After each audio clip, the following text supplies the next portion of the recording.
morning. Thank you. Thank you for your kind words. In fact, I am a person who is, working long time in power sector. And anybody who works for a pretty long time in this particular sector has to have some, knowledge, particularly in the sector itself. So do I. Yes, yes, So anyway, I'll try to dwell upon the sector initially, try to explain the development and the complexity of the sector in my own way, and finally I will discuss on the main key subjects, that is the reliability and quality part of distribution. So, since it is, in a more or less storytelling manner, I won't like to be very critical or very very technical on these subjects. I know that in the discussion forum, in the audience level, there are many very knowledgeable people. So and also there are students. So I intend to make the presentation somewhere in between. Uh, sir, sir, sir. Shall I I'm sorry to interrupt you. Actually, the YouTube session, the link of the YouTube session started just now, and okay. I read out your profile.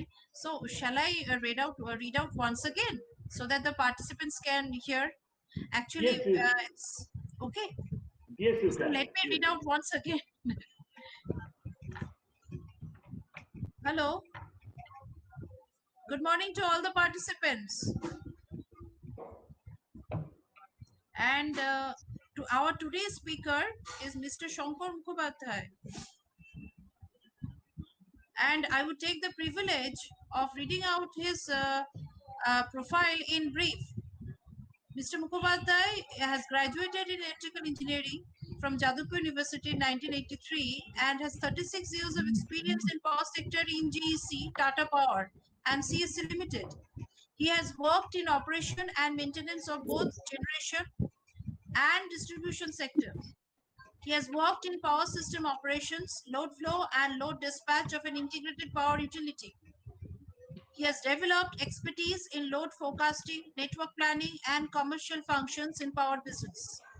Since the last 10 years, he is heading the HK Institute of Power Management, the training and consulting unit of CSC, and expanded the institute with all India repute, having clientele from all parts of India and abroad.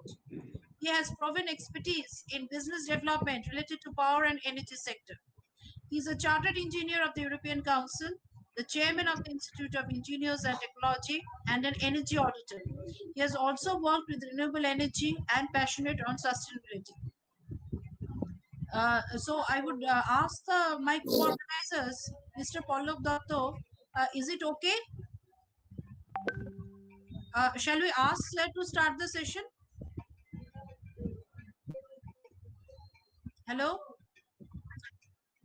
Hello, Pallab?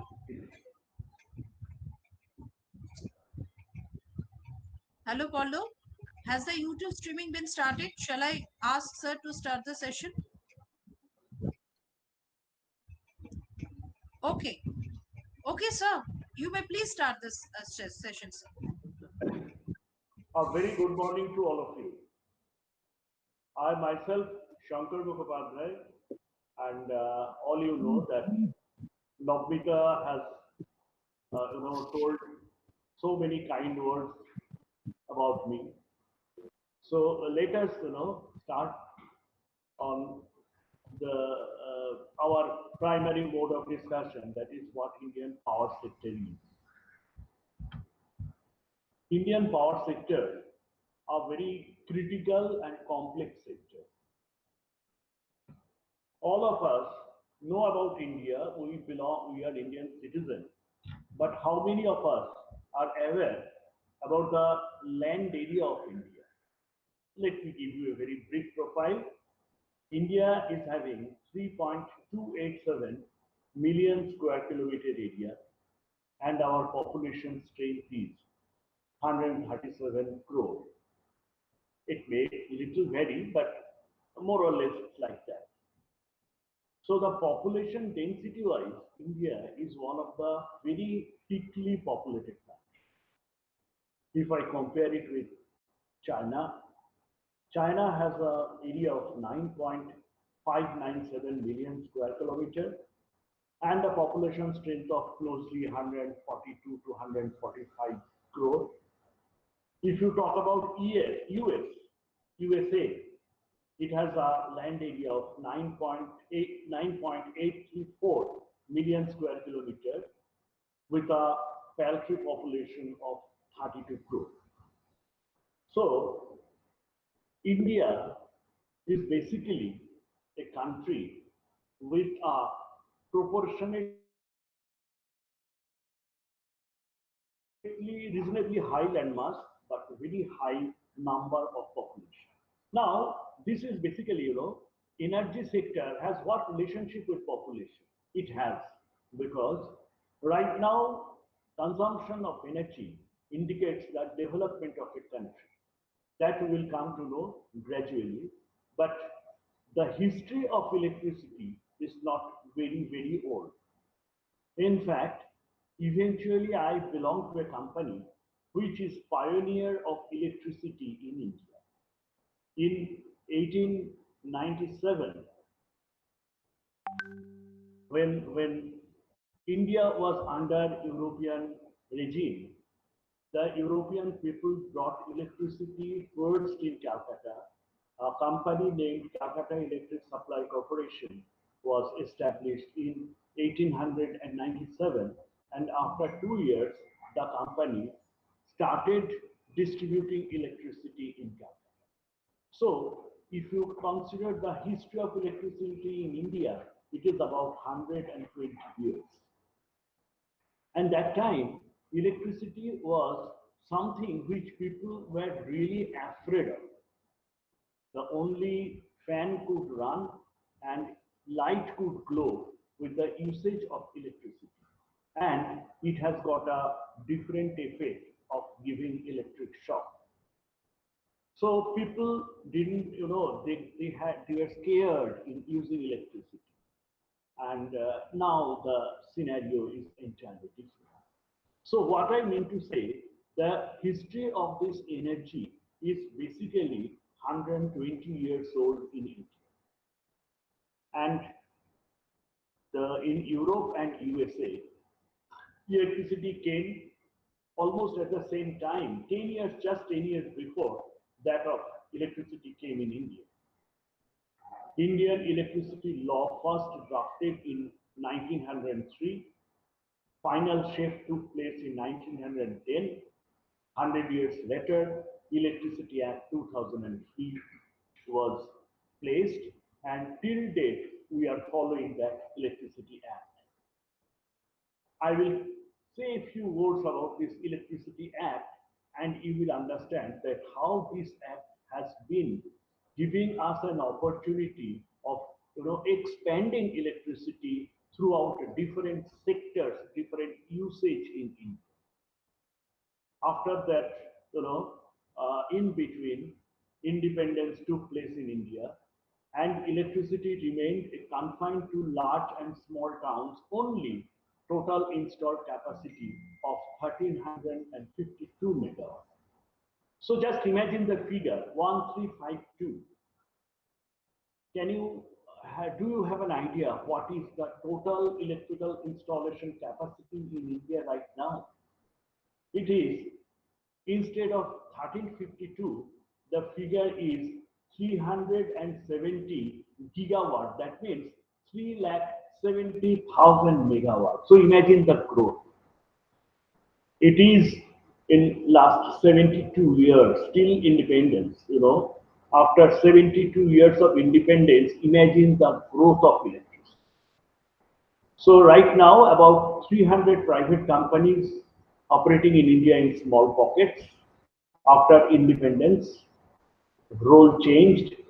Luxury commodity, which was at the time of independence, because common people didn't use electricity. In history, you might have studied or you might have seen in old Indian films that there was gas lit lights. But right now, no one can even imagine. Every small rural sector in India has been put into electric light, have got electricity. And right now, the government is trying to send electricity for every consumer. Still, the target has not yet been reached, but very soon, the government will send electricity to each and every consumer in India. So, what I was telling that luxury commodity to it became developmental tool, then basic amenity and entitlement, electricity right now used as an index of development. And the new electricity law came in to suit the objective. So, Indian power sector today, what I told in a nutshell, it can be considered as the third largest producer and in fact third largest consumer globally. And I told you that it has a generation capacity, installed generation capacity of 370 gigawatt. And in the investment sector, RAPDRP, IPDS, Deen Dayal Jyoti Yojana, Ujjwal scheme, they are basically trying to implement the electrification project as well as penetrate India in all the electrical sectors for improvement. Investment is continuously going on to make 24 into 7 power for all. That means there should be no dearth of electricity to all consumers. And at the onset of the program, I just mean to say that 24 into 7, if it becomes our target, then what are the additional plans we need to make? You need to provide electricity to a person, and when you give something to a person regularly, his demand gets inflated. His demand goes up. What further he wants, that whatever I am getting, is that right? Okay, I will talk about those things in due course. We are now planning developing smart cities and making smart power infrastructure. 100% completed on rural supply and nearing to reach electricity to all.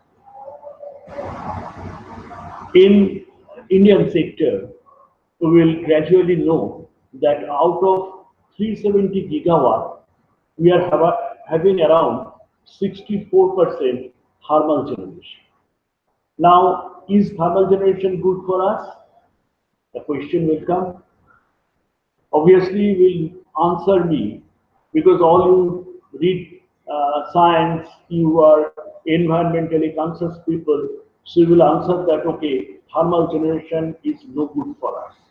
Then what is the alternative? And why thermal generation is bad? All we know that when we burn coal, we produce huge quantum of carbon dioxide gases, which is a greenhouse gas, as well as we generate fly ash and many other pollutants which corrodes the soil and effluent, many such things do happen.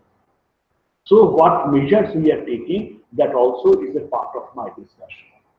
Now, India has a lofty target of generating renewable resources, which is environment friendly and which gives green power to the society. What is the target? The target is scheduled as 175 gigawatt by 2022, out of which 100 gigawatt should come from 100 gigawatt means 100 lakh megawatt. So 100 gigawatt will come from solar and 75 gigawatt will come from wind and other renewables. Wind will give 60 gigawatt and there are other renewable resources like biofuels, etc. They will add on for a small hydro. They will give us right now another 15 gigawatt. The policy, what is good for the power sector, what the government has given, modified the policy, 100% FDI, foreign direct investment is allowed under this automatic route in power segment and renewable energy. New amendments of Electricity Act 2003 is on the anvil for development of RE policy and cost reflective tariff.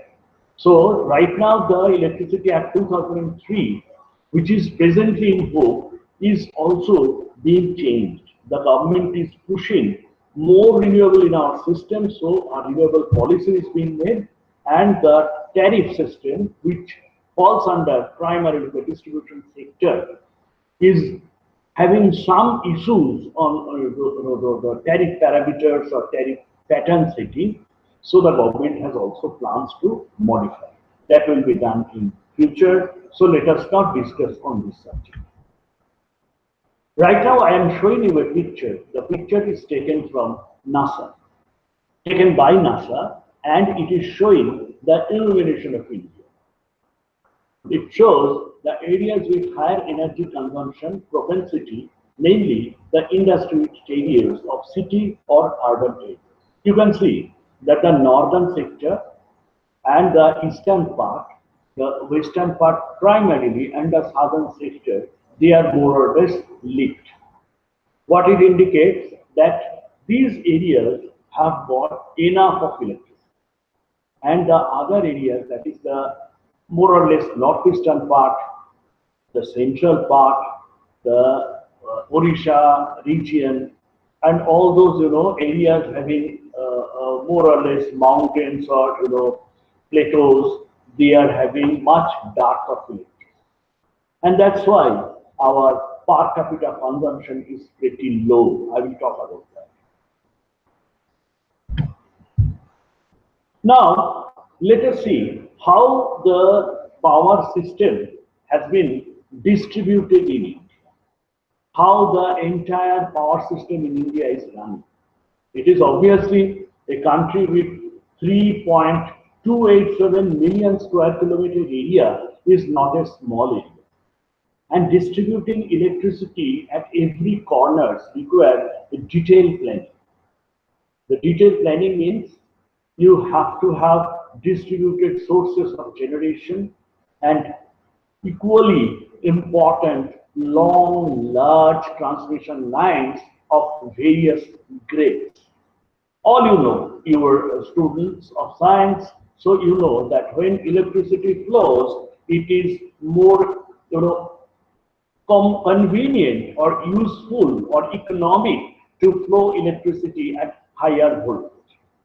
So India should have a transmission network like COBWAVE distributed all over the India at a higher voltage, and it reaches its destination. I will talk about those, but let us try to understand how the entire Indian grid operates. What is an electrical grid? Electrical grid is a combination of generators, transformers, transmission lines, and distribution systems. That means it is a combination of generation and load with transmission networks, with substations, which controls the entire electrical system of any region. Now, India has been distributed in 5 such regions. One is northern region, as you see, this is northern region, and in the east it is eastern region, and in the northeast, obviously it is northeastern region.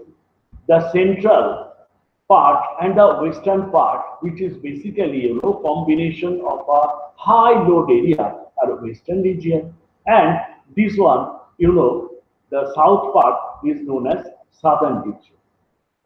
Earlier, the regions used to operate individually. Subsequently, they got combined. Only southern region got isolated because of some critical problems of transmission line. But right now, the southern region is also connected. So India as a whole acts as an unique overall all through connected region. So the peculiarity and the fun of it is that if you go to the extreme south part, that is at the Assam or at the Arunachal, whatever frequency you see, and if you go to Dwarka, that means in Ahmedabad, you get the same frequency. We call from Dibrugarh to Dwarka, the frequency is same, and from Kashmir to Kanyakumari, the frequency is same. That means all the generating units are connected with the same grid at same frequency at the same, not same, but uniform level. And if any major disturbance occurs, that's why the entire grid gets affected. So understand the complexity. You need to plan the generation. You need to forecast the demand. You need to schedule loads. Otherwise, there will be a gross imbalance between the generation and the demand, and there will be wide excursion of frequency. And the grids are also individual grids, as I told you, the northern, western, southern, eastern, and northeastern grids have got some peculiarities within those. What are those peculiarities? Let us understand the northern region. The northern region is basically in India is a deficit region because we don't have much thermal power stations or other power stations in this area. And these stations, particularly in far north, there are some hydropower stations. These hydropower stations are reached in the monsoon region, monsoon period, but they are having dearth of electricity. They cannot generate more, mainly in high summer or deep winter, because the rivers get frozen in winter, and in the summer the river flow are not sufficient enough to produce electricity. So as a rule, throughout the year, we only get 5-6 months good monsoon when there are good amount of hydrogen. So we need to bank on mostly on thermal. And the north region is basically weather sensitive load, adverse weather conditions, fog, dust, storm, and it is a deficit region. Just understand that the northern region has got some electrical deficiency. And let us talk about the eastern region. Eastern region and the northeastern region both are having some similarity. Mostly the similarity is that they are basically load deficit areas. They do not have enough amount of load because lack of industries lie in the eastern region. We do not have much of industries, and northeastern region very less industries. But eastern region is having bestowed with good amount of coal. The coal mines do reside in India, in West Bengal, in Jharkhand, Odisha belt, and the excavation of coal do take place much in this region. So what happens right now, we have a plan of installing thermal generation at the pit head where coal mines are there. So from pit head generation, we produce electricity, but we don't have enough of consumption. So what the excess electricity will do, this will flow towards this northern region and the western region. Obviously, if you have got surplus, the surplus will flow somewhere. And from where it will flow? Where there is demand. So Eastern region, if Eastern region has got a lesser demand and higher generation, the power will surely move towards the required region. We know the northern region has requirement, so the power flow normally takes place in the northern region. And let's talk about the northeastern. Northeastern, in fact, has got a very low demand because the northeastern region, which is comprised of 7 sisters, are not industrially very rich area. There are a lot of cultivations, animal husbandry, there are flora, fauna, and all whoever have visited the northeastern region, that there are very small quantum of industries and domestic loads are also very high. Their per capita consumption is also very, very low. So their demand is low and generation is also low. And we have got another very big bottleneck between the eastern region and northeastern region is that how the tie lines will flow, because we have got a chicken neck at the top of this region. the West Bengal top, on top of Coach Bihar, and between Sikkim and Bhutan. If you see about this area, a very narrow length of almost 34 kilometers, whatever I can recollect, is the width. So through which there are many transmission lines need to flow to connect power or other connectivity, roads, everything from West Bengal or from India to rest of the part of northeastern region. So these are the bottleneck areas. So you cannot have a very high quantum of tie connectivities. More so, if we talk about Bhutan at this particular juncture, that Bhutan is enriched with a very high quantum of hydrogen. So they also push their hydro generation through this area. And we have got a tie-up with Bhutan. Whatever produce they, or whatever hydropower they produce, they push it in India, and we buy it because it is basically economic for both the lands. So we get a good amount of power from Bhutan, and northeastern region also get power from Bhutan and Tripura, etc. They have their individual generations, but these are not a big one. Now, if we see the eastern region, it will have a common tendency of pushing power to the western region, and obviously southern region, if southern region has a demand. Now, western region is basically comprising of Gujarat, Maharashtra, MP, and Chhattisgarh, and it is basically a combination of load rich as well as generation rich area. But more or less, the generation is not much than that load, so it draws power. So as a whole, what happens from eastern region to western region, eastern region to western region, and western region to northern region, there is a flow of power. And similarly, from western region to southern region, there is also a flow of power because the southern region is also a partially deficit. So that is why, if we talk about India, we can understand that the western region is basically, most of the time its load and generation balances, but in many cases the generation appears more than the load, so it tries to push power either to northern region or to southern region. Eastern region has a general tendency of pushing power to northern, western, and southern. And northeastern region takes balance. So more or less, this is the power flow diagram in Indian territory. Now, skewed. What is the peculiarities of Indian power system? That is skewed resource distribution. As I told, that coal mines or the right now we will not only talk about coal, we talk about wind, we talk about solar insolence, we talk about other biodegradable materials, whatever is needed for generation, as well as when we talk about thermal generation, we will not restrict ourselves only on coal. We can also talk about gas-based generation. So gas availability is also not uniform in India. Tripura is enriched with gas, so Tripura has a gas-based plant. We also thought that India is having huge resource of gases, but unfortunately it is not true. So whatever plants we made from different basins, putting excavating gas and putting it them into gas-fired plants, this has not matured through the gas-based power plants are also suffering. So the resource distribution is inequitable throughout India.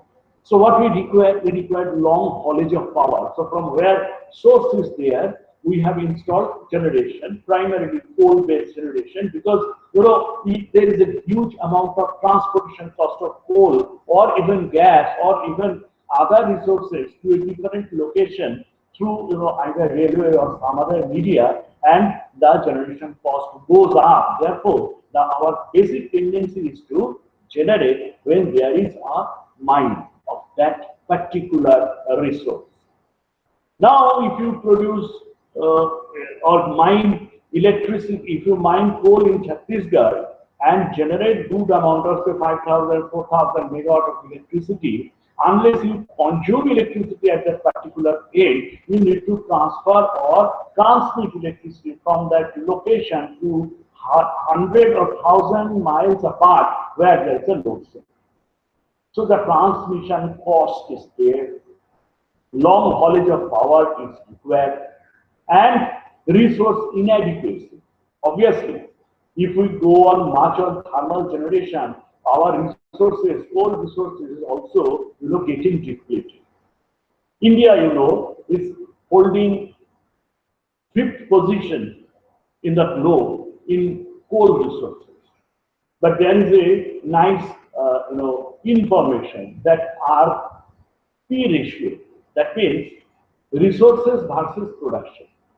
Now, more whatever resources you have, that is limited. So, more you produce, the lifespan of the existing resources will go on decreasing. So, in the present level of excavation and production of generation of thermal electricity, thermo-based electricity, the lifespan will hardly exist for another, let's say, 100, 120 years. Even then, whatever resources we have, we are not very sure that all can be extracted or not because of various problems. Underground mining is an issue. MOEF, that means maintaining the environment is another issue. So let us not be very hopeful that whatever coal we have will be able to extract. So let us try to think how best we can reduce thermal generation and bank more on solar, wind, or renewable resources. Unless we go for nuclear, and nuclear, India has restrictions on nuclear because various nuclear problems, particularly in Fukushima, Chernobyl, this has happened. So which has given a negative feedback to Indian policymakers to move for nuclear. We also don't have much nuclear resources either. So it is our target to go in a bigger way for solar and wind generation. The weather extremity is there. We have got Cherrapunji, we have got Thar desert, and diversity is also there from Kashmir to Kanyakumari. All they are the Indian. They belong to Indian landscape, so we need to maintain our electrical systems based on this diversity. So out of this, this is basically some old data when the figures were 356 gigawatts. That time thermal, and presently also like that, thermal is 62%, hydro is 13%, nuclear 2%, renewable 23%, and state-wise 51%, 51%, central sector 33%, private sector 16%. They are the generators. When we talk about power sector, we must know that what is our AT&C losses, because when you generate some electricity and you consume it, in the process of transfer, there is always some losses. But these are technical losses. We are not talking about these losses. But when a distribution company buys electricity from the transmission companies or from generation companies, and it reaches to the consumer level, still there are losses. Whatever the consumer pays, the electricity bill of the consumer and the electricity bought by the distribution company, if you make a difference, then you can find that on an average 21% loss is there. It comprises of technical losses and commercial losses, which may be theft, which may be pilferage, which may be due to faulty meters. Many are reasons. But as a whole, this is a total loss to the national economy because you don't get any money for that. So these losses are a huge, cancer in Indian power system. Perhaps all you know about this, just I am repeating this statement, just to make you more aware that these losses, unless we reduce it, our power system, the health of our power system will not be revived in a faster way. We talked about the scarcity of energy resources. This is a picture where I intended to show you that what are the resources, what are the hydro resources, what are the water resources and what are other renewable resources.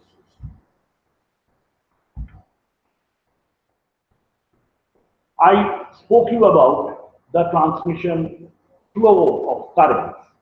This picture depicts that from where the flow of current do take place. I told you that there is a natural direction from eastern region to northern region, eastern region to western region. You can see that eastern region to western region power is flowing, eastern region to northern region power is flowing. And earlier, there is some situational changes. Earlier, there was a flow from the central or eastern region to southern region, but after implementation of many thermal power projects, the flow has become little reversed.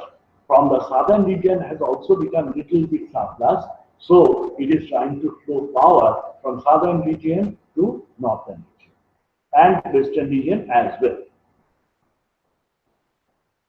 India, I spoke you that it is one nation and one grid. So you see that how our grids are developed. There is entire central region is basically forming a circular and one horizontal, horizontal connectivity. These basically are trying to make a ring-main unit from where, like star connections, basically this is acting like a bus bar and with interconnections, and from there various star networks have emanated which have gone to various directions for giving electricity to all the corners of India. You follow this, then you will understand that what I was going to tell you, that from the eastern regions, from the western regions, power is being injected mostly to the grid, and also the power is being injected from other sectors and getting directed through the star network to different regions. I hope you have followed this, and basically at the background you see that there are 220 kV, 220 kV, 400 kV, 765 kV transmission lines. India has got huge transmission capacity. As I told you, that it requires a transmission network, 800 kV high voltage DC transmission network we have, 500 kV HVDC transmission network we have. Why we require HVDC? Why we require 800 kV mainly, or 500 kV HVDC? HVDC is basically we use when there is a difficulty in synchronization. Normally we keep our system synchronized, but earlier what had happened, I told you that the southern region got isolated from the northern region. So from the northern region, if you want to push or pull power to the southern region, since the frequency of the southern region and northern region or the rest of the grid were not matching, and always they had got voltage issues of low voltage and frequency were low. So we had to connect, no other way but to connect them through direct current, converting entire system of the grid through a particular DC tie-line, converting the synchronizing circuit in our DC network. Because DC does not have that issue of phase sequence or phase angle matching. So that used to make high voltage DC transmission lines, and also in some cases we use these DC transmission lines where we need to inject high quantum of reactive power into the system. Import reactive power or push reactive power through controlling the DC firing angles of the thyristor. I am not going into the details, but this is a concept you just understand. We have got AC connectivities, that is 765 kV AC, 400 kV AC, 220 kV AC, 132 kV AC transmission lines, and there are sub-transmission lines that falls under this distribution category of 66 kV, 3 kV, and so on.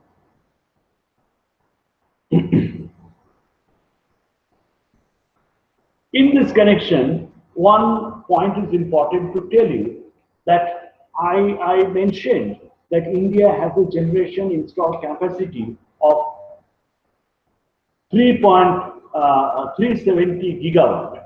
370 gigawatt. That means 3,70,000 megawatt.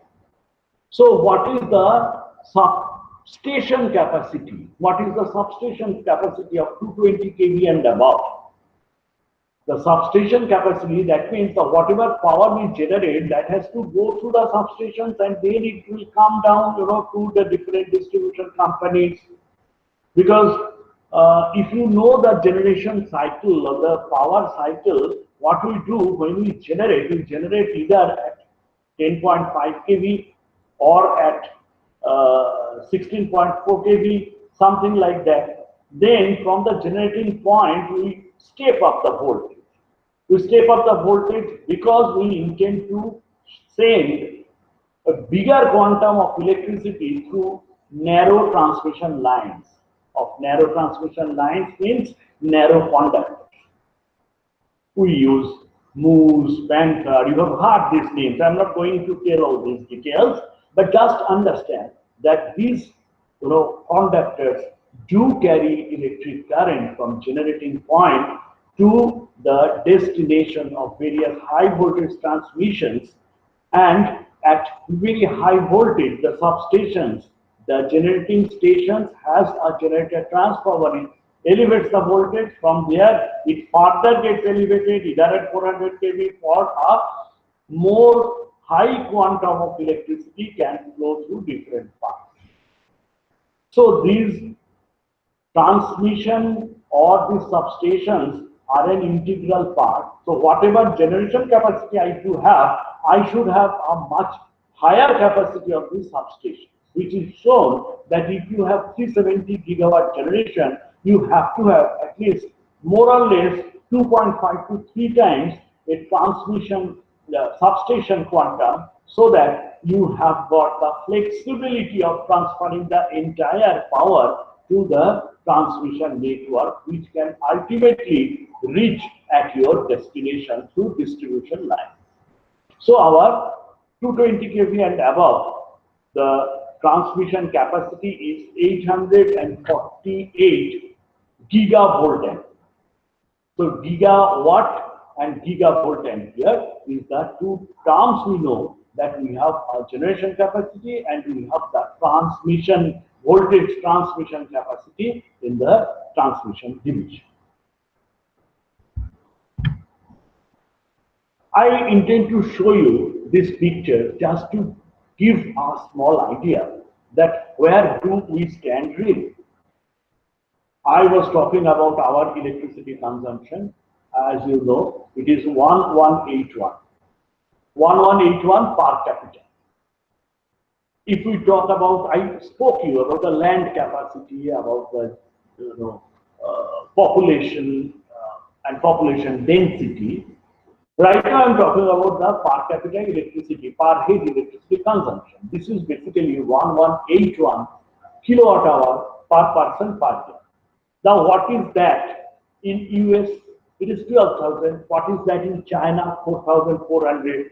And what is the world average? 3,126. That means we are much trailing behind even the world average. We have got a huge manpower strength. We are going to develop a 5 trillion economy, but still we are trailing at electricity consumption. So whatever we are thinking that if we plan to be an Atmanirbhar Bharat, what we need to increase electricity consumption in a proper way, not inefficient consumption. We must be very spendthrift, frugal about electricity consumption. At the same time, we need to increase electricity consumption in a very planned way, so that the overall consumption goes up for building assets for our country, which is the primary job of the students or the young people who are listening to this deliberation. This is my request to all of you, just to see how best you can, motivate yourself and your counterparts, your peers, your friends, so that they can go for authentic electricity consumption in a more innovative way, so that more products, more assets, more fortunes can be built for our country.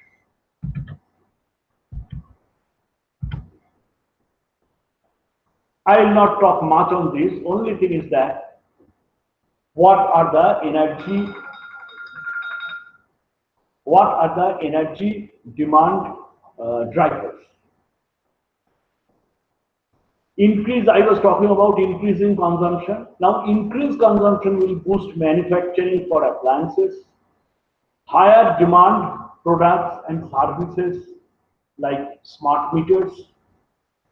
Smart meters are a boon for us in the present technology, in the present system of operations, because what happens, we are still in India habituated in using old stereotyped meters, and meters is the final thing through which you can assess what quantum of electricity you are producing and what quantum of electricity you are consuming. Either way, it will give you money back if you are a producer. On the other way, you are to give money to the distribution company or transmission company based on your consumption. If your consumption shows high through a faulty meter, you are going to be a loser. The same for a producer. So there is no point of making a mistake in this sector. So you need to be very, very accurate and reliable in using a meter.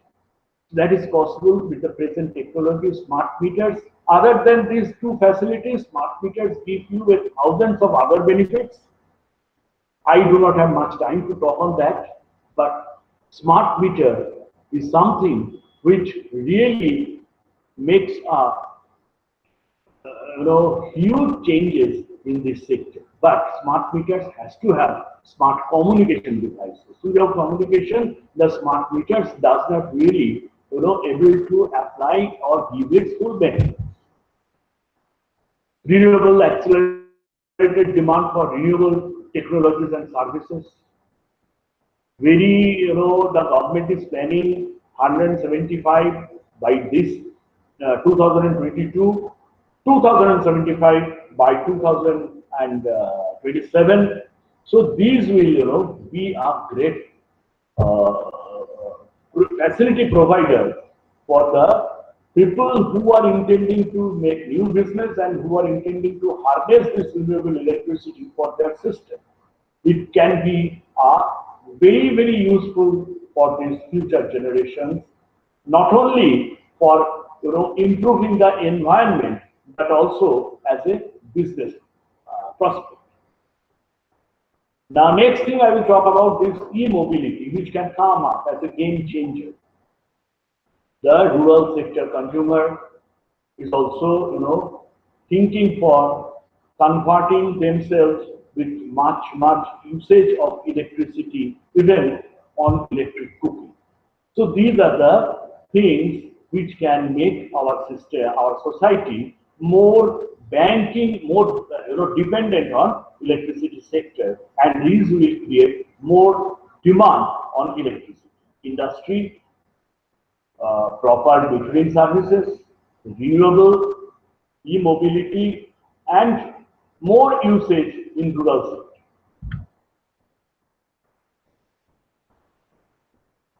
These are basically our objective is, I told you, 24/7 power for all. Here I will coin only one word, that is reliability of services. I am gradually, focusing on this reliability and quality part of that. Wherever we are giving electricity, we need to know that only giving electricity does not serve our purpose. On the onset of the program, I mentioned that when thing becomes abundant, we get more concerned about its quality, because we are paying for that services.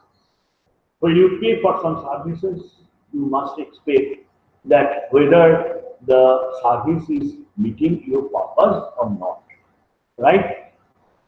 Again, going back to my earlier statements, that what could be our futuristic demands.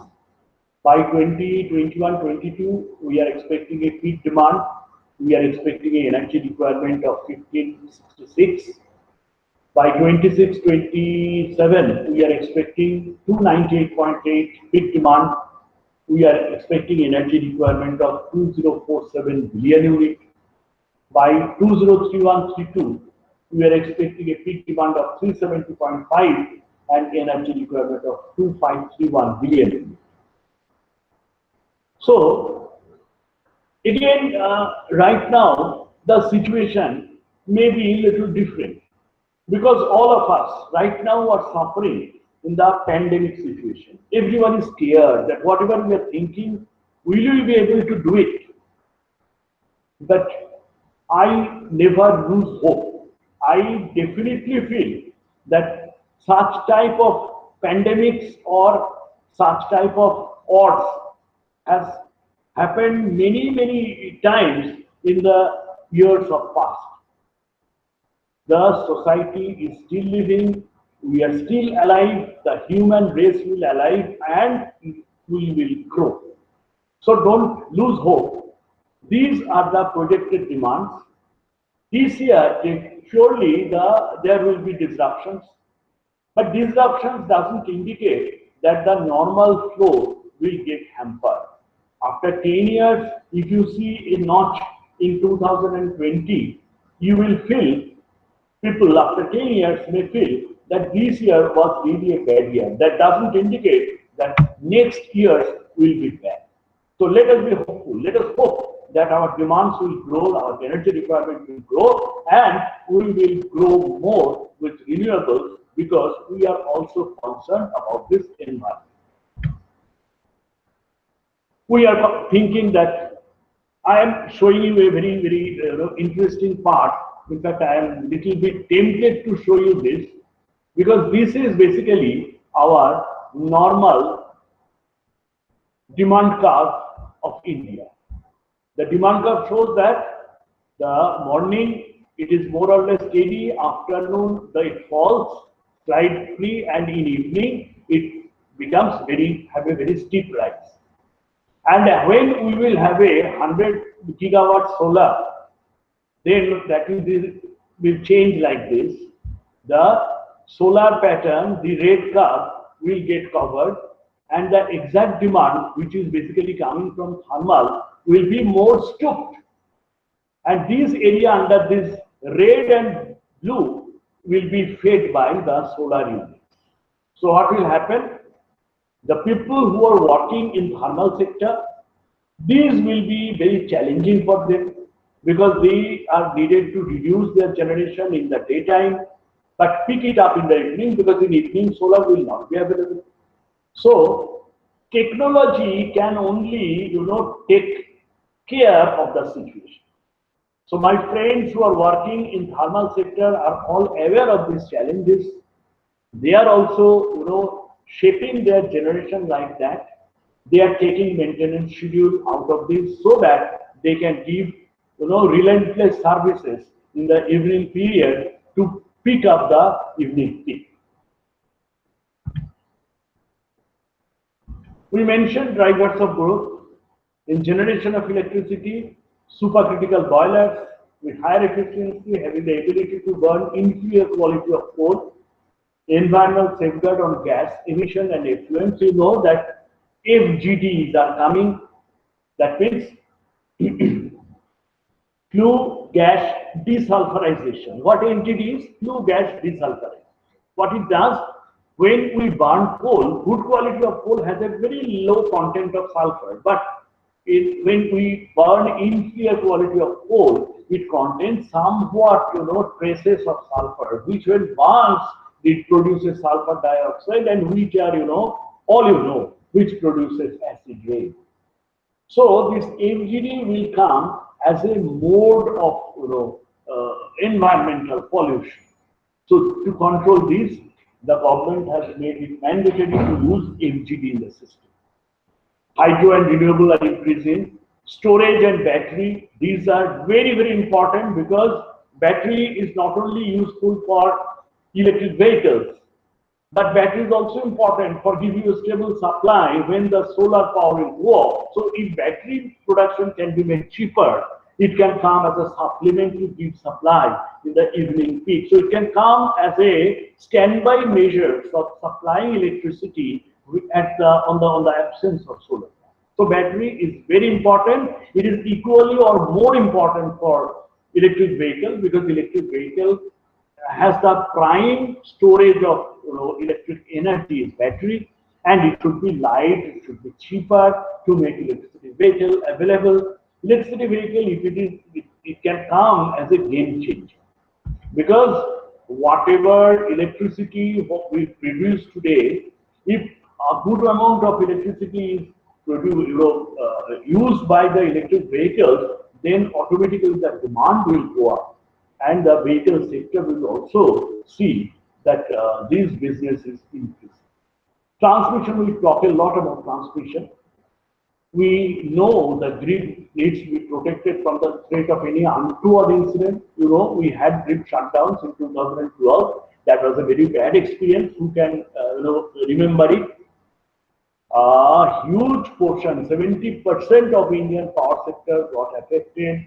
Out of India, around 70 crore people got affected. So that was, very, very bad black patch for us. So right now, the grid, particularly the power grid, has taken ownership on themselves. They are developing huge research works they are conducting for making the grid more stable. Develop seamless connectivity to major load centers, we know.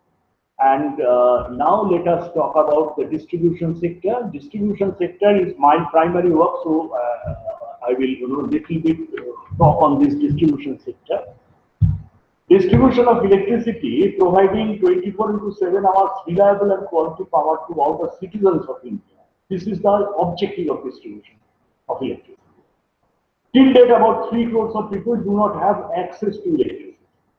In fact, the government is trying, but it is such a large country, so much terrain, so much difficult areas to go. And for electricity, it is not like mobile phone that whenever you install a tower, it will emanate its waves and reach every corner.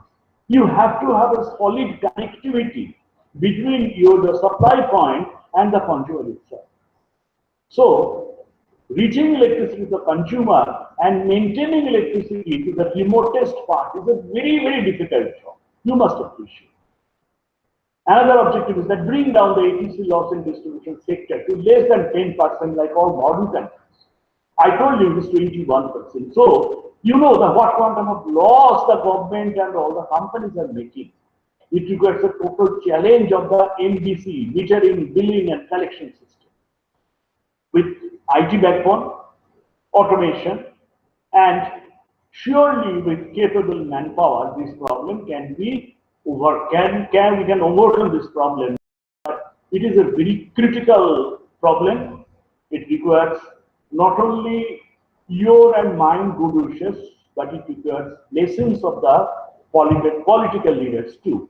So I'm not talking about all these intricacies, the criticalities, but mind you, I'm just telling you as a caution that these areas has to customer focus, the key stakeholder of the distribution business, because when you buy electricity, you know that I am paying say 1,000 rupees or 5,000 rupees for my electricity bill.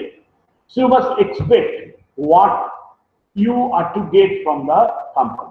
You must not expect that of every now and then the supply is getting interrupted. You must not expect that the voltage is unable to lead your tube light. So your basic expectations are very common. So we will talk about those.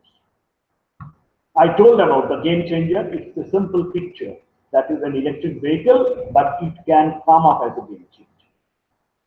Electric charging infrastructure. This is a business which will surely be a good mode of business for the entrepreneurs to work It can also, give rise to new factories which can open the charger, we can develop these chargers.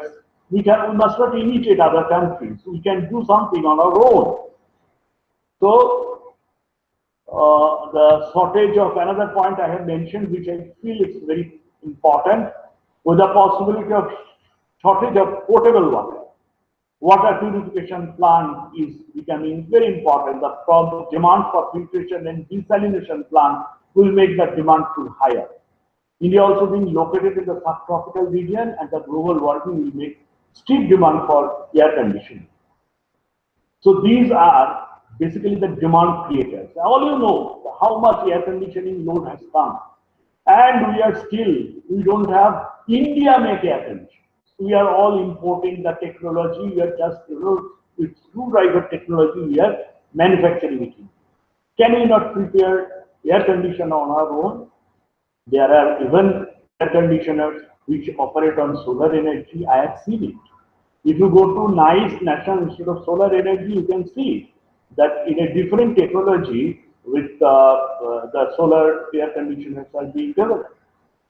The communication need development of IoT is also increasing by leaps and bounds. So the demand load for communication, primarily of electricity communication, is very, very important. The communication, I mean the electricity demand for communication. There are so many hubs, so many data centers are being developed. So that is, increasing the quantum of electricity demand in India. So what we need, drivers of growth, increase in the supply base, expansion, transmission network, distribution reforms and systems engineering, improvement in governance and transparency, adoption of emerging trend and technology. We all talked about this. We want 24/7 affordable and reliable quality power, which surely give increased investment opportunities. But this affordable and reliable power is a big question. Why? How we can provide affordable and reliable? Now, if we talk about distribution sector, I will use few terms: the SAIDI, SAIFI, and MIFI. What is SAIDI? SAIDI is basically System Average Interruption Duration Index. That means if you are a consumer, how many times your supply is getting in a month, and how many customers are served. So the SAIDI is a ratio, that customer interruption duration, number of customers served. Now, if the SAIDI figure is high, that means you are not doing justice to your customers, because the duration, if customer when draws electricity from you, he expects that there should be no interruption, or even if there is an interruption, he expects that he should be intimated before. But when unintimated interruption takes place, that means there is some fault, because today, particularly those who live in Calcutta and adjoining areas, unless Amphan-like incident, they have forgotten what interruption is. Only a natural debacle can create interruption. Otherwise, the interruptions are very, very less. That means you are getting a reliable power if you see the power is not interrupted. SAIFI means total number of customer interruptions by total number of customers served. Total number of customer interruptions means, suppose you have got 1 lakh customer interruptions, the total number of customers served means you have got 10 lakh. So 1 by 10, that is 0.1, is your SAIFI figure. It should be as less as possible. And MIFI means total number of customers momentary interruptions, total number of customers served. Now, those who live in semi-rural areas or rural areas, they must have seen that there is always momentary interruption. Flickering. That is not expected. Why, being a customer, will see that continuously the lights will flicker.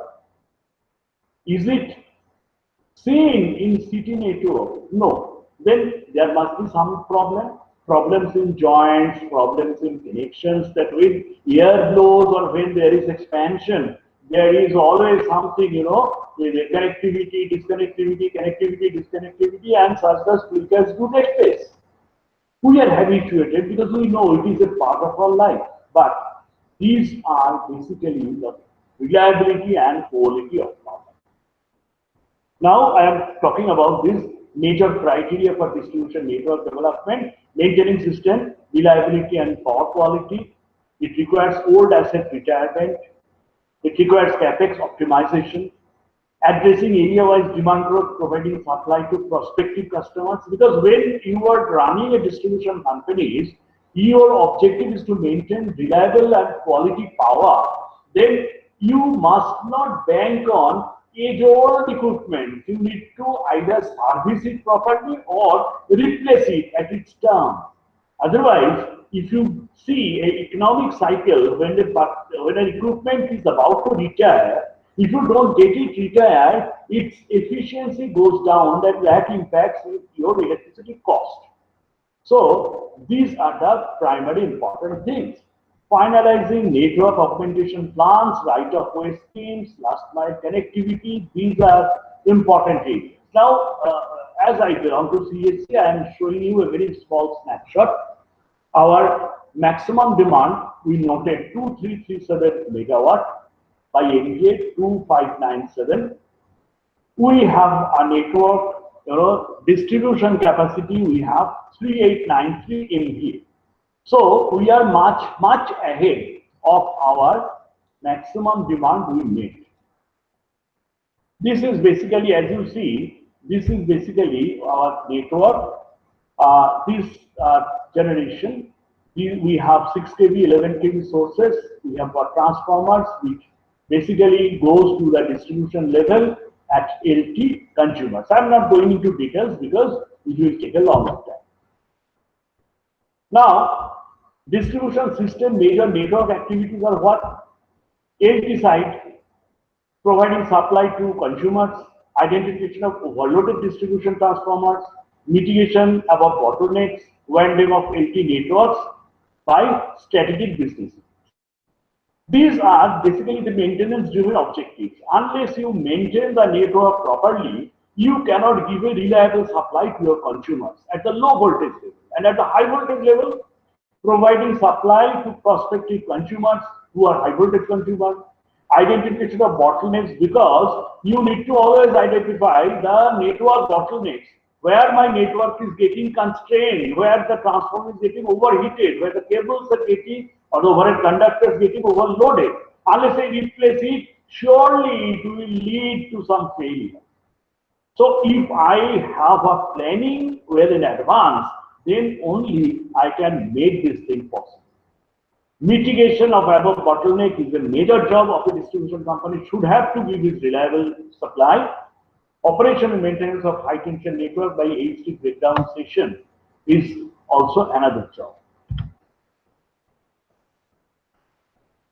Analysis of distribution transfer overloading. There you should have an analytic system. You should have an analytic system which will make the distribution transformers through a check and scanning that which of them are overloaded, which of the transformer is having single phasing, which of the transformer is having unbalanced in phases, and whose neutral is getting more current, whose earthing is not properly connected. All these things are normally monitored from the remote end in advanced distribution companies like us. As you know that in India, right now there are 41 distribution companies, government, and few private companies like Tata, Reliance, Adani, CSC, Torrent. There are a few big companies and there are a few small companies also. But if you want to be the best, or if you want to be a perfect service provider, you have to have this type of measures. Otherwise, your customers will get electricity, but they won't be a happy customer. In this context, I am just mentioning you a particular, some letters. These letters are PQRS, because today the business is basically, the dynamics of the business is changing. Electricity business has a special dynamics. The dynamics means, so far there was no competition, but who can know tomorrow there will be competition? And if there is competition, there will be, or that if there is a mass exodus from one supplier to another supplier, then what will be the determining factors of such customer shifting? Can you tell?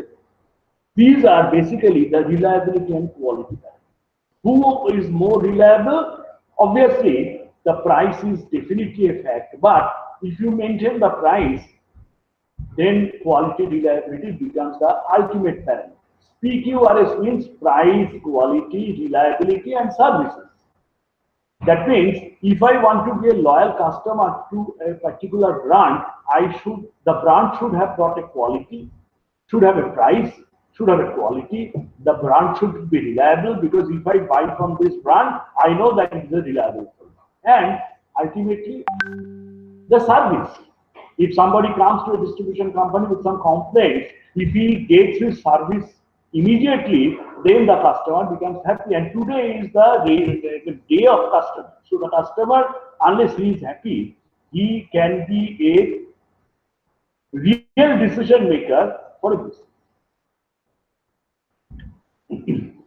I'll tell only 2-3 small things right now, because I am also at the end of the presentation. Time is almost up. I do not know if they allow me another 10 minutes, I'll be able to complete. Navnita, are you there? Yes, sir. Am I audible? Hello? Yeah, you are audible. Can I get 10 Yes, minutes sir. more? Can I get Sure, 10 minutes sir. more? Okay. Sure, sir. Please carry on. Okay. Now we are having a supply reliability initiatives. What is basically, if you want to make your system more reliable, you should have a distribution planning system, and this planning should be a very meticulous and methodical. And the planning will be based on, in our system, we have banked on 2 props. That means 2 supports. What are these 2 supports? One is prevention module and the other is restoration. In a distribution system, what is prevention module? That means I will not allow any untoward incident to take place. I will make my system so strong that there should not be any failure. This is my objective. If there is any failure, that owner of the particular system has to answer. But even then, faults do take place, because you do not know what is happening inside the transformer. You are maintaining the transformer, but it may so happen that there is some problem existing on the transformer, like, there is some partial discharge. You have not been able to identify that PD phenomenon. So one day the rupture and the insulation fails, which happens in cables, which happens in many cases. You can see only the exposed part, the unexposed part you can't see. So even you try to the best of your capability for the prevention model, the fault may take place. So even if the fault takes place, we go to the second module, that is restoration. What is that? If a fault takes place, can I restore the fault within a very small time? At least my ownership to my customers can be made if I can restore it in a very fast way. So these are 2 modules, that prevention and restoration. Prevention looks about the side fee, and restoration looks about the side D. That means duration of interruption should be very less, even if there is a failure, and the possibility of failure should be very less if I am very meticulous about this prevention. What should be the objective? What is our objective? We maintain that objective should be, practiced by distribution companies. That is, loading of the transformer should be within 70%. Normally, what is the common people's concept that whenever I have put an asset, I must see that how best I can extract it internal from the asset. So let it run by 90%. What people do, they try to see the temperature rise of the transformers. Okay, it is not yet under, it has not reached the 72 degrees centigrade. Suppose that trip has been engaged at 75 degrees centigrade. So they go on waiting.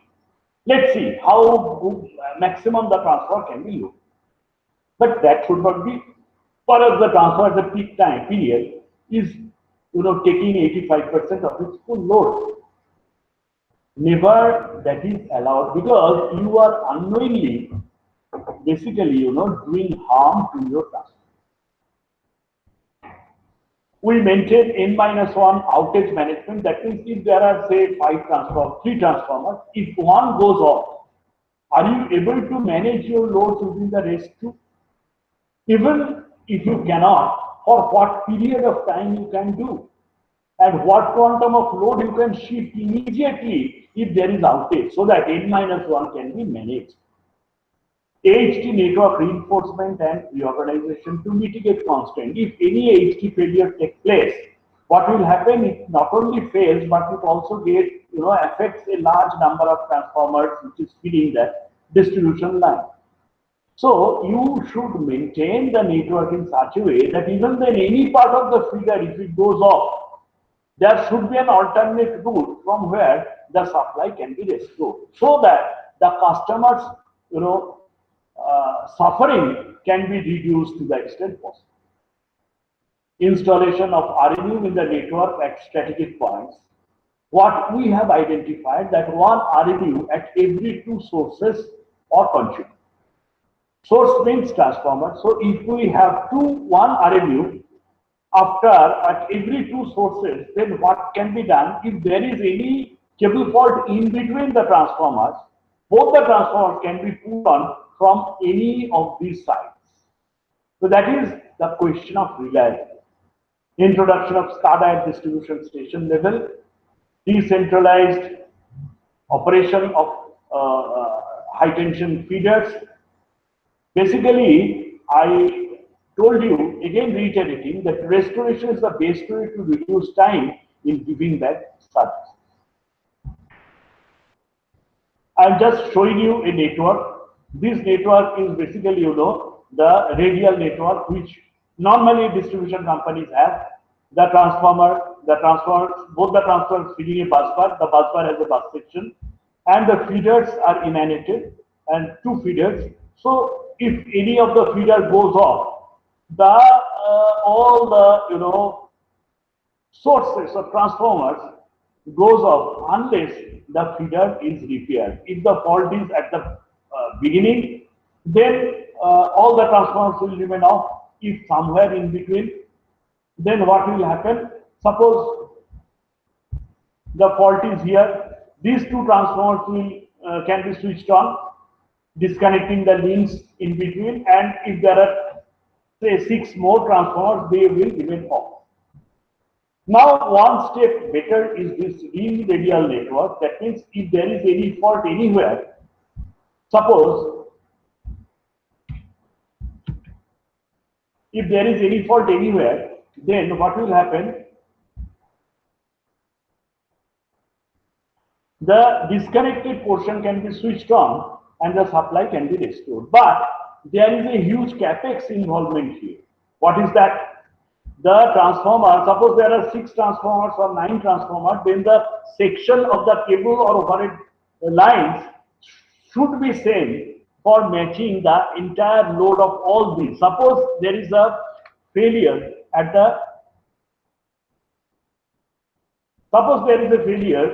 this point between first source to the switch, and you switched on this section, then what will happen? The entire load of this feeder will be on this one.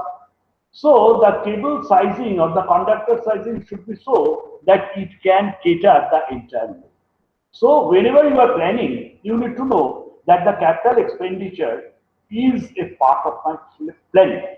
So maintaining reliability is a costly material. In this network, if you maintain a mesh network, it also involves more cost. So what happens that it is the objective of a distribution company that what will be my priority, whether my priority will be consumer or my priority will be on the making, just giving them supply without looking into the consumer service. So if the service is better, if the consumer focus is more, then you can make a balance. In 33 kV, I am not going into details. We have also made this ring main cluster, which is meant to make it more reliable. So that if any one section like this, if any section goes off, there are alternate routes to give it back to supply. Technology initiatives, as I talked to you about RMU, as I talked to you about the restoration module, that our first objective is to restore. Now, if you put an RMU,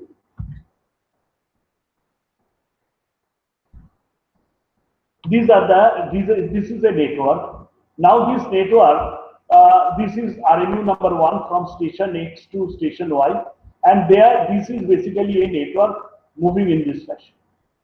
There is one RMU is kept off. Now this station X feeder 1, suppose, is emanating and it is ending up at RMU number 4. And from station Y, the supply is going to RMU number 4 and ending there. Now if there is any fault, if any fault takes place, what will happen? Suppose if any fault takes place at this transformer, say RMU 2 to RMU 3. RMU 2 to RMU 3. Then what will happen? It's very simple. This fault will, initiate a relay signal here, because this relay is controlled from the distribution station.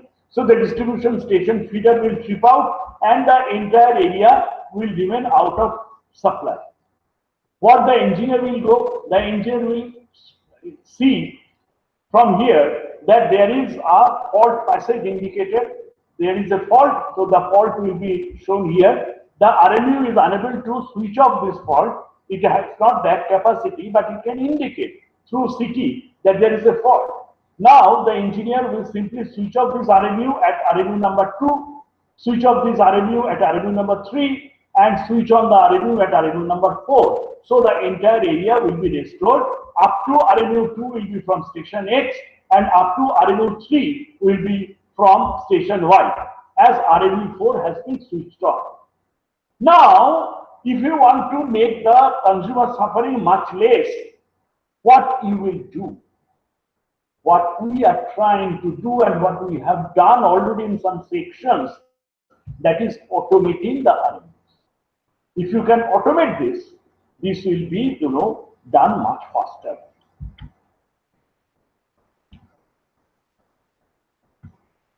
Failure will indicate that this area, got lighter. All these things have been switched off. There is no energy. There is no power. Now, the automation will see that which is the direction of fault. That is the logic. So this will see that the logic shows that from RMU 3 to RMU 2, the failure. So it will automatically switch off this one and switch on this RMU 4. So up to RMU 3 is on. And then in the next figure, you see that RMU 2 has been switched off again automatically, and the indication has come. So switch on this one, so it will be switched on automatically. So these are the automation which we have implemented in our system. These are the SF6 RMUs. I am not going into details. These are the fault passage indicators, and these are the automated RMUs over OFC, optical fiber cables. So what a consumer expects from a distribution company, there should be reasonable tariff, there should be standard and systematic billing, the power disruption should be minimal, input voltage must be within allowable limit, frequency must be within allowable limit. Now these last two items I have added because when a consumer sees that he is getting more or less a reliable power, he is getting a regular power, and he is utilizing electricity for some sophisticated equipment. May not be a person engaged in agriculture or a person is working in a menial job, may not be using that, may not have that much of expectations too. But a doctor who is running a hospital where very sophisticated machines are working, or a engineer who is working in a data center, or a communication expert who is working in a communication line, if he sees that the voltage is not good, the frequency is not expected to the mark, is up to the mark, then he will surely have tantrum in his mind, he will surely not be happy. India has 450 by 230 volts, frequency 50 Hz, and supply is reliable, makes the customer happy. Now, if he sees the voltage is like that or the current is like that, will he be happy? No. What is happening? He is getting some interruption in the system. What are the problems do take place in power quality? I will be spending very small few 2-3 slides on this power quality. Is that when I am buying electricity, I do have some expectations on this quality of power.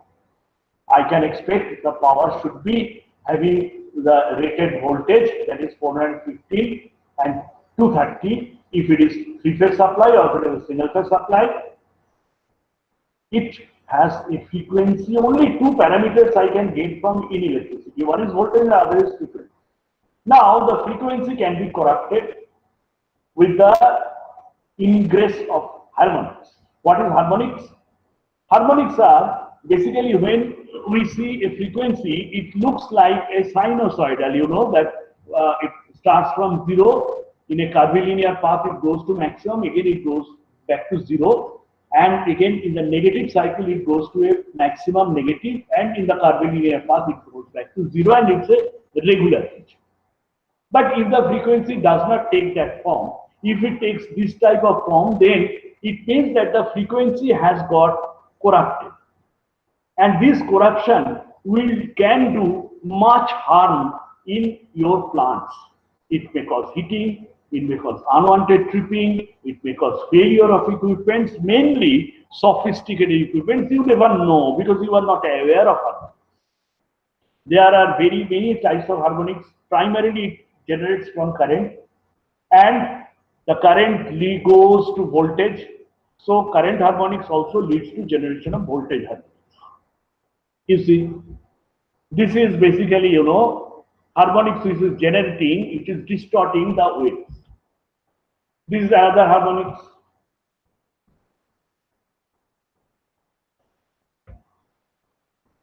At times you see the voltage is not there, and sometimes you see that there are some disturbances is coming in a regular fashion.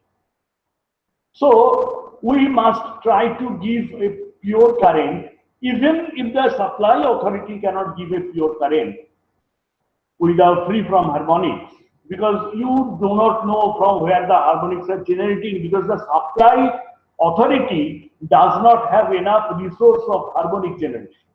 It usually generates at the customer end. So that it is the responsibility of customer to clear their harmonics in their system. Now, what are the sources of harmonics? The harmonics comes from individual loads like lighting, elevator, high voltage AC, UPS, battery support services, variable frequency drives, motor controllers, solar power, inverters. In fact, to tell you simply, all non-linear loads. Non-linear means when I increase load, the current increases. But in non-linear, when I increase load, the current may not increase. So when I use some thyristor drives, what happens? It chops up the voltage, and what goes to the portions which are chopped off, they are basically the harmonic generators, which left over in the system. Now, unless I cut them off with some other devices like harmonic controllers, then they remain existent and flow around my system, even go through the neutrals, which overloads the neutral and the entire circuit as well. So the other equipments like arc welders, medical instruments, MRI, X-ray, office equipments and computers, and all these simple power sources devices, SMPS, they are harmonic. So we must be very cautious. There are now many equipments which can control this harmonics. So the customer should use this. The utility also should support. In case from utility to the consumer, if there is any flow of harmonics, that has to be looked into the utility. And there are other resources like that which are basically required to be seen by the utility distribution company, that what are the resources of power corruption.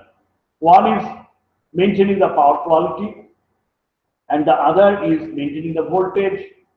And the last one I should mention, although I have not mentioned, that is the maintaining of the neutral lines by the distribution companies, because normally for single phase we provide one phase and one neutral, for three phases and one neutral, and unless the neutral is perfectly grounded, there is imbalance in voltage, which also not expected for the customer. So the distribution is a major job. The entire power sector is a big job. Now maintaining the customer services is really commercial and technical too. Here I end my presentation. Thank you. Thank you, Frank, for your patience here. Navamita, am I audible?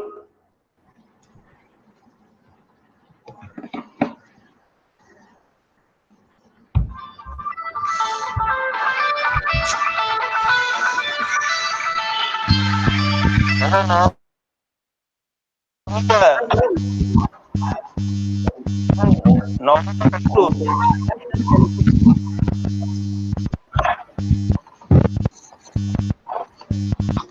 Sir, am I audible? I have some questions Yes, from the yes, audience.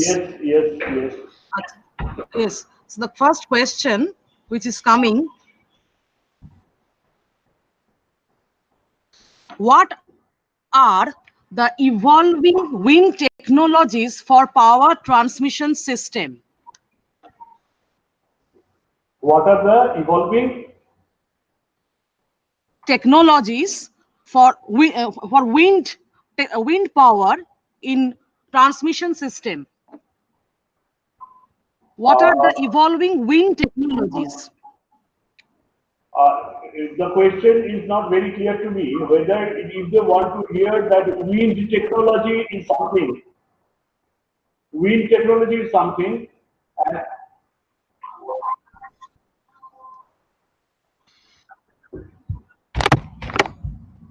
So, may I go to the other question then?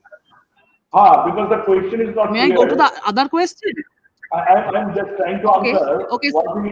Let me say, if it is on wind technology, then I am not the right person to answer.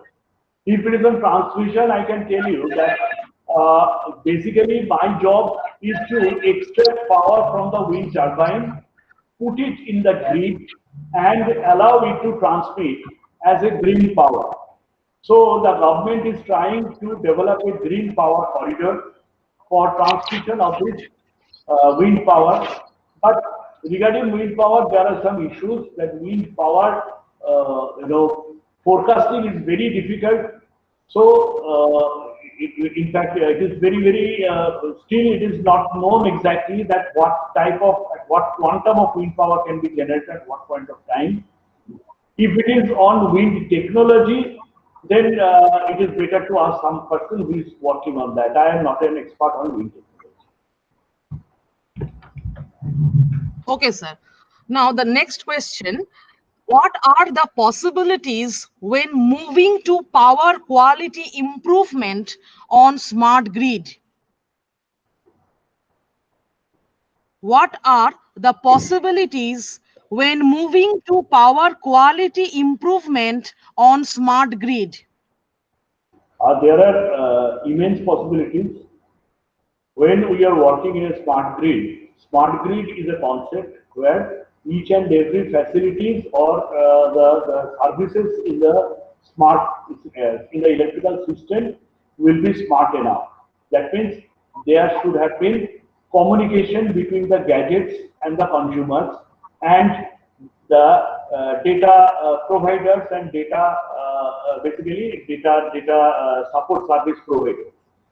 So any power quality deterioration will affect the system. So whenever we are working, and more so, there are ample scopes of power deterioration due to usage of bulk quantum of nonlinear load in the system. So everywhere, if you intend to use a data center running as a backup or at the backyard of the smart grid operations, there is a scope of using power quality corrective measures. When at the metering section, when the data from the meters are coming, there are also scopes. So everywhere you find there are scopes of utilizing power quality, corrective equipment for power quality. Right. Okay, sir. Thank you, sir. Now, the next question. What is the modern process of maintenance of distribution of power? What is the modern process of maintenance of distribution of power? Maintenance process means if you talk about there are two parts in maintenance. Regarding the equipment, if you talk about the basic distribution equipment, which are transformers, switchgears, that is the capital expenditure, capital equipment, isolators, and meters and conductors. These are the primary equipments used in distribution company. So for transformers, big transformers, or even smaller transformers, there is one asset management process. The asset management means taking the entire life cycle into consideration. Very small, in a very small way, I can tell you that whenever you are going to buy a transformer, there is a standard tendency of buying the transformer, seeing its price. Always the L1 gets the priority.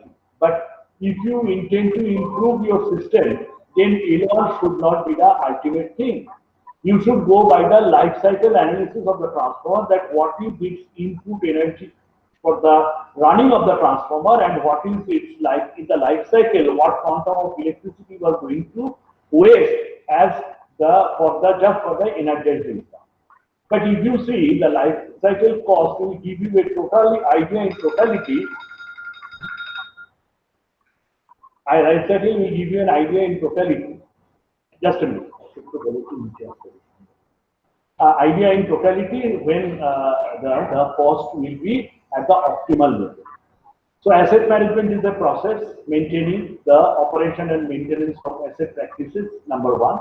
Number two, the basically a good SOP, standard operating procedure for operation and maintenance, maintaining a planning services, and forward thinking of implementing newer gadgets, and the idea of discarding the age-old equipment is the basic norms for maintaining a good systems of distribution.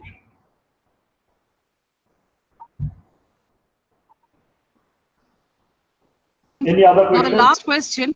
What are one last question. The preliminary steps we may take for smart grid protection? What are the preliminary steps we may take for smart grid protection? Well, you see that smart grid protection and normal grid protection does not have much difference. Smart grid is making the equipment communicable to the user, and rest of the thing is a standard grid. So whatever protection you do for modern grids can be utilized for smart grids. Only thing for solar system or for renewable, the system protection is bit different, but that falls under protecting the solar generating units only. Otherwise, no, not much of difference. All are same, but definitely since the equipments are much costlier, you should go for precision relays and faster acting relays. Okay, sir. Thank you, sir. Okay. Are all the questions over, Kamalika madam? Yes, madam. All the questions are over. Okay. Okay. So I was out for a while because my connection was not there. Thank you, Shankar sir. It was a wonderful session and very informative. And all the participants have given a wonderful feedback. And I hope the session went very smoothly. What do you say, sir?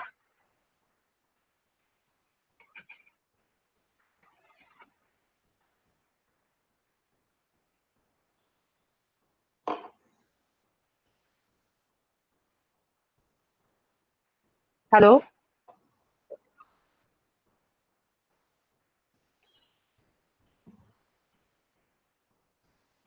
Is Shankar sir there or has he left?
So on behalf of the organizer, I think it is time to Hello, sir. time of closer.